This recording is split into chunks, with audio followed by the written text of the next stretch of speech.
ఎర్ర సముద్రం నుండి బయటకు వచ్చిన తర్వాత దేవుణ్ణి మర్చిపోతారు. చెప్పండి అందరూ. ఎవరు మర్చిపోతారు? దేవుడిని మర్చిపోతారు. దేవుడి గురించి మానవ ఆసక్తి, అసలు దేవుడు చూసే అని. కానీ వీళ్ళు ఏం చేస్తున్నారు తెలుసా? కృతజ్ఞతగా ఏం చేస్తున్నారు? చెప్పండి, ఏం పాడుతున్నారు? పాటలు పాడుతున్నారు. యెహోవాను గానము చేయుడి, సంతోషగానాలు చేయండి. అక్కడ డబ్బులు వాయించిన డబ్బులు, తంబూరులు పడుకునే తంబూరులు, సితారు పడుకునే సితారాలు, బాకాలు బాకాలు, వాళ్ళ ఆనందం సంతోషం అంతా ఇంత కాదు. హల్లెలూయా.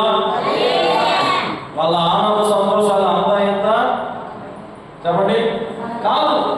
ఎంతో ఆనందంతో సంతోషంతో వారు దేవుని శక్తిని గంతులు వేస్తున్నారు. ఎక్కడ అంటే ఎర్ర సముద్రం నుండి బయటకు వచ్చిన తర్వాత. మన జీవితాల్లో కూడా ఎర్ర సముద్రం నుండి దేవుడు ఎన్నో సముద్రాలు దాటించాడు. ఎన్నో సముద్రాలు దాటించాడు. మరి ఆ సముద్రాలన్నీ దాటిన తర్వాత దేవుణ్ణి మర్చిపోతున్నామా, దేవుణ్ణి స్తుతిస్తున్నామా తెలుసుకోవాలి. సరే, ఈరోజు నా వాక్యం అది కాదు కానీ చూద్దాం.